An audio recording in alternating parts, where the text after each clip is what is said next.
এই ইমানে মুফাসসাল রয়েছে, যেটা আমরা বক্তব্যের থেকে শিখেছিলাম।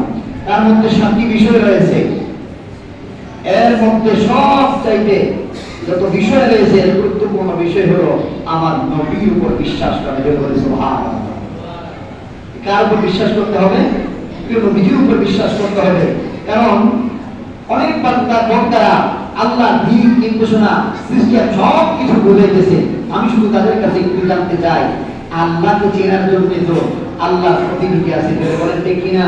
যে আল্লাহর প্রতিনিধি আমার আপনার নবী আল্লাহ সম্পর্কে আপনার আমার কাছে বর্ণনা না করতো, তাহলে কি আল্লাহ সম্পর্কে আমরা জানতাম?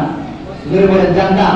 তার মানে বোঝা গেল আমরা নবীজির কাছ থেকে আল্লাহ সম্পর্কে বয়ান শুনেছি, আল্লাহকে চিনতে পেরেছি। তার মানে আমার আল্লাহকে আমার নবী আমাদের চাইতে আরো বেশি চিনে। জোরে বলেন ঠিক কিনা?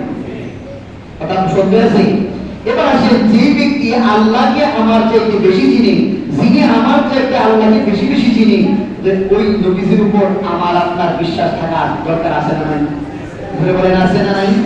আল্লাহ নবীর কথাগুলোকে যারা বিশ্বাস করেছে, আল্লাহ নবীর দেখানো পথকে যারা ধারণ করেছে, অনুকরণ করেছে, তারাই আল্লাহ নবীর ভালোবাসা অর্জন করতে পেরেছে, আর তারাই প্রকৃত মুমিন ইমানদার হতে পেরেছে। ধরে বলেন ঠিক কিনা? বাবা ভাইয়া আমার, আল্লাহ রাসূল সাল্লাল্লাহু আলাইহি ওয়াসাল্লামের প্রত্যেকটা কথা, প্রত্যেকটা জবান মুবারকের বাণী, প্রত্যেকটা বাণী ছিল পবিত্র। আর যারা মুমিন তারা কোনো ডকুমেন্ট প্রমাণ ছাড়াই বিনা দলিলে আল্লাহ রাসূল সাল্লাল্লাহু আলাইহি ওয়াসাল্লামের প্রিয় জবানের পবিত্র কথাগুলো শোনা মাত্রই বিশ্বাস করে নিতেন। আর তারাই অতি তাড়াতাড়ি মুমিন হয়েছে। তাদের ঈমান কোনো সময় দুর্বল হবে না, তারাই ঈমানে পাকাপোক্ত। জোরে জোরে বলে সুবহানাল্লাহ।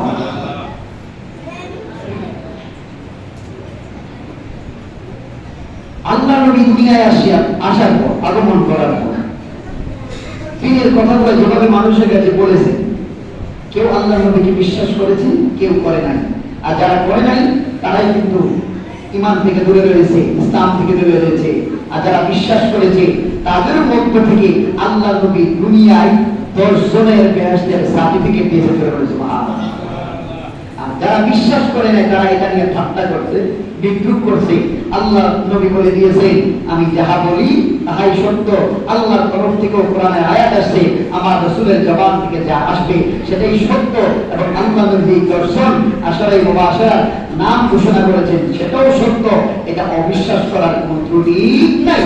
আর এই ত্রুটি, এই ভুল যারা করলো তারাই মনে করলেন ঈমান থেকে খারিজ হয়ে গেছে।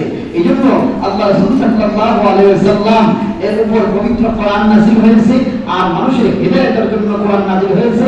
অনেক আলেম ওলামা বক্তা আপনাকে বোঝাবে কোরআন মানুষের জন্য নাযিল হয়েছে। নাউযুবিল্লাহ। কোরআন মানুষের উপর নাযিল হয় নাই, নাযিল হয়েছে আল্লাহ নবীর উপর। আর মানুষের হিদায়াতের জন্য নাযিল হয়েছে, মানুষকে হিদায়াত করার জন্য, মানে চিকিৎসা দেওয়ার জন্য। আল্লাহ নবী হলেন ডক্টর, আল্লাহ নবী হলেন শিক্ষক। আমাদেরকে শিক্ষা দিয়েছেন, বুঝিয়ে দিয়েছেন, আর চিনিয়ে দিয়েছেন।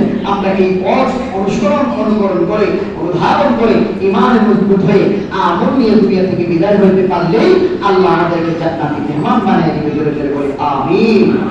আম্মা বাদ।